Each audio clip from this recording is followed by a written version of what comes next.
یہ صحیح بات کہی ہے توکل صاحب نے، اور یہ بات میں کھل کر کہتا رہا ہوں کہ اصل میں صدارتی نظام قریب تر ہے نظام خلافت سے اور معقول تر نظام ہے۔ یہ پارلیمانی نظام تو ہم در حقیقت انگریز کی ایک وراثت کے طور پر لے کر چل رہے ہیں، جیسے کیپ ٹو دی لیفٹ یہ انگریز کی چال ہے، وہ بے ڈھنگی ہم بھی چل رہے ہیں۔ آپ جیسے ہی توڑخم سے آگے جاتے ہیں وہ تو پھر افغانستان سے شروع ہو جائے گا keep to the right, Afghanistan, Iran, پورا عالم عرب، پورا یورپ، پھر انگلستان شریف میں جا کر کیپ ٹو دی لیفٹ ملے گا آپ کو۔ تو یہ ساری در حقیقت انگریزوں کی لعنتیں ہیں کہ جو ہم نے ابھی تک سینے سے لگا رکھی ہے۔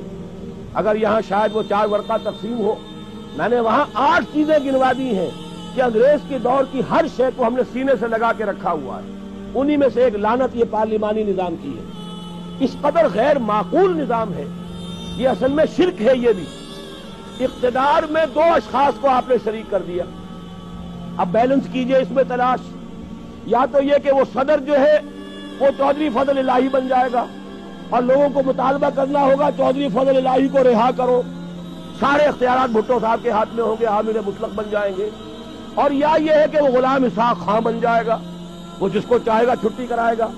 کوئی ممکن ہی نہیں، کوئی ایکویشن ممکن نہیں۔ یہ ان کی اس لیے ضرورت ہے کہ انہیں اپنے بادشاہ کو یا اپنی ملکہ کو سر پر بٹھائے رکھنا ہے۔ وہ بڑی روایت پسند قوم ہے، اور میں تو یہ کہا کرتا ہوں بکنگھم پیلس ہو یا ونسر پیلس ہو، یہ ہیومن زوز ہیں، یہ چڑیا گھر لگا رکھے انہوں نے، اور کرائے لیتے ہیں باقاعدہ سیر کرنے والوں سے، اس سے کمائی کرتے ہیں۔ جیسے کہ آپ چڑیا گھر میں جاتے ٹکٹ خریدتے ہیں، ایسے ہی آپ ان جگہوں پر جائیے ٹکٹ خریدیے، لیکن انہوں نے اپنے ہاں وہ چڑیا گھر جو ہے قائم کر رکھے ہیں۔ ہمیں ضرورت کیا ہے؟ یہاں تو در حقیقت خلافت کے نظام سے قریب تر خلیفہ کا انتخاب ہو براہ راست ڈائریکٹ ووٹ سے۔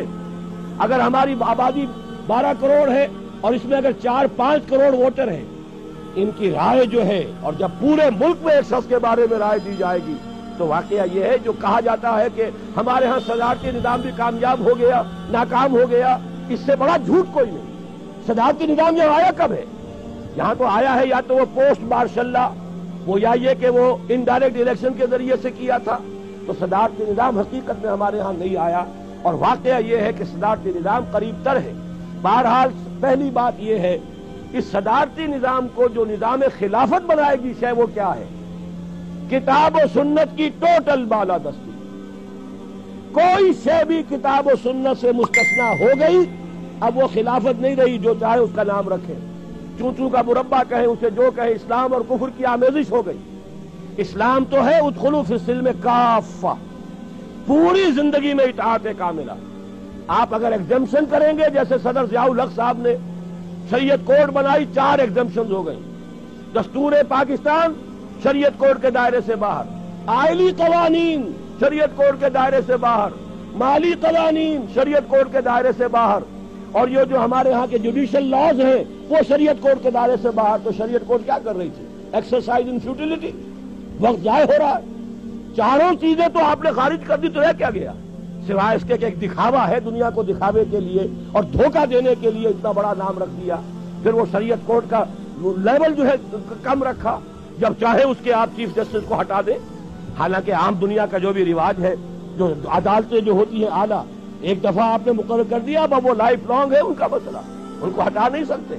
ورنہ اگر انہیں پتا ہو کہ میرے کسی فیصلے سے ناراض ہو کر صدر صاحب مجھے ہٹا سکتے ہیں، تو وہ دیکھیں گے نیچرلی صدر صاحب کس چیز سے راضی ہے، کس سے ناراض ہے۔ بہرحال جو کچھ ماضی میں ہوا اس کو صرف تذکرہ کر رہا ہوں کہ کتاب و سنت کی ٹوٹل بالادستی، اس سے خلافت وجود میں آئی۔ اگر آپ کہیں نہیں ہمیں اختیار ہے جو چاہے کریں گے، یہ ڈیموکریسی ہوگی، یہ ویسٹرن ڈیموکریسی ہے، یہ کفر ہے، یہ شرک ہے۔ عوامی حاکمیت شرک ہے، کفر ہے۔ ہاں عوامی خلافت، مسلمانوں کی خلافت، اور اس کے معنی کیا ہے؟ کتاب و سنت کی ٹوٹل بالادستی۔ نمبر 2، ہماری عدلیہ بھی ہوگی، ہماری جو بھی ہے انتظامیہ بھی ہوگی، اور بہت صحیح بات کہی ہے صدارتی نظام میں کسی کے وزیر ہونے کے لیے ضروری نہیں ہے کہ وہ سینٹ کا رکن ہو، کانگریس کا رکن ہو، وہ تو جو ایکسپرٹ ہے، جو معاشیات کا ایکسپرٹ ہے لے آئے گا، اس لیے کہ ایک شخص کو اختیار دے دیا گیا ہے۔ اب اس کو حق ہونا چاہیے، جس کو سمجھتا ہے جو فورن پالیسی کا ایکسپرٹ ہے اسے لائے بٹھائے فورن پالیسی کے لیے، جو معاشیات کا ایکسپرٹ ہے وہ آئے وہاں پر یہ کام کرے۔ تو یہ بات جو ہے انتظامیہ اور لیجسلیچر بالکل علیحدہ ہے صدارتی نظام میں. لیکن جبکہ پارلیمانی نظام میں لیجسلیچر اور ایگزیکٹو گڈمڈ ہے اور اس سے بھی خرابی پیدا ہوتی ہے. اسی طریقے سے یہ ہے کہ وہاں پر لیجسلیچر بھی ہے، وہ قانون بنائے گا کتاب و سنت کے دائرے میں، اور اگر مجھے یہ خیال ہو کہ یہ قانون کتاب و سنت کے دائرے سے باہر چلا گیا، ریپگننٹ ہے قرآن و سنت کے کسی بات سے، تو مجھے حق ہونا چاہیے سپیریئر کورٹ کا جا کر کنڈا کھٹکھٹاؤں کہ جناب یہ دستور کی خلاف ورزی ہو رہی ہے. عدالت کے پاس یہ اختیار ہونا چاہیے کہ وہ فیصلہ کرے گی کہ آیا کتاب و سنت کے حدود سے تجاوز ہوا ہے یا نہیں ہوا ہے.